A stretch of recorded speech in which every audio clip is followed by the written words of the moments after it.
In 1987, a woman with a recorded IQ of 43 saved a toddler from drowning in a public pool. She couldn't read a single word on the warning sign next to the water. She couldn't count the steps on the ladder. But she felt the panic in a mother's scream before anyone else even turned around. And that moment raises a question psychology still struggles to fully answer. What is intelligence actually for? We throw the word around constantly. Smart kid, brilliant mind, genius move. But we almost never stop to ask what happens on the other end of the spectrum. Not the average, not the below average, the extreme low end. People whose IQ scores fall below 40 or 50. The ones most of society has quietly decided just aren't capable of very much. But here's the thing psychology keeps uncovering, and it's uncomfortable. That assumption? It's built on a definition of intelligence that might be dangerously incomplete. Let's get something clear first. An IQ score is a measurement of specific cognitive tasks: logic puzzles, pattern recognition, working memory, processing speed. It was originally designed in the early 1900s to identify which children needed extra help in French classrooms. That's it. It was never meant to be a verdict on someone's inner life, but somehow it became one. When psychologists study the brains of individuals with profound cognitive impairment, they find something most people don't expect. The brain hasn't failed. It's prioritized differently. The prefrontal cortex, the region that handles planning, abstraction, and hypothetical thinking, shows reduced activity and fewer long-range neural connections. That means tasks like predicting outcomes, understanding metaphors, or following multi-step instructions become enormously difficult, sometimes impossible. But, and this is where it gets remarkable, other systems often compensate in ways we barely understand.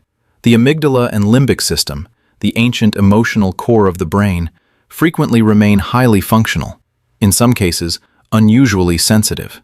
Individuals with extremely low IQ have been documented responding to emotional shifts in a room, tension, sadness, warmth, faster and more accurately than control groups with average intelligence. They can't explain why someone is upset, but they feel it immediately, and they respond. This creates a paradox that's been haunting cognitive science for decades. If someone can't solve a basic logic problem, but can detect emotional dishonesty with startling precision, are they unintelligent? Or are they intelligent in a way our tests were never built to recognize?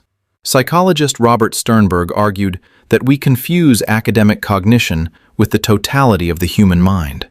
His triarchic theory proposed that practical and creative intelligence matter just as much, sometimes more, than analytical ability. And for individuals at the extreme low end of IQ, something even more fundamental might be at work. Their cognition is concrete, not abstract. They learn through doing, through feeling, through the body. Repetition builds deep procedural memory. Familiar environments become navigable with surprising independence. Emotional bonds form that are fierce, stable, and often more genuine than those built through social calculation. There's no performance, no strategic charm, just presence. And research on attachment patterns in this population backs this up. The bonds they form aren't shallow. They're among the most psychologically authentic relationships ever studied. So here's what I want to leave you with. We built an entire civilization around one type of thinking: abstract, verbal, analytical. And then we decided that people who can't do that kind of thinking must not be doing much thinking at all. But the brain is not a single instrument. It's an orchestra. And when certain sections go quiet, others don't just fill in. They sometimes play with a depth and clarity the louder sections never could. The experiences that actually define a human life: feeling safe with someone, recognizing love, responding to suffering. None of that requires a high IQ. None of it even correlates with IQ. It lives in a part of the mind that no standardized test has ever measured, and probably never will. Maybe intelligence isn't a ladder with smart at the top and slow at the bottom. Maybe it's a landscape, and we've only ever bothered to map one corner of it.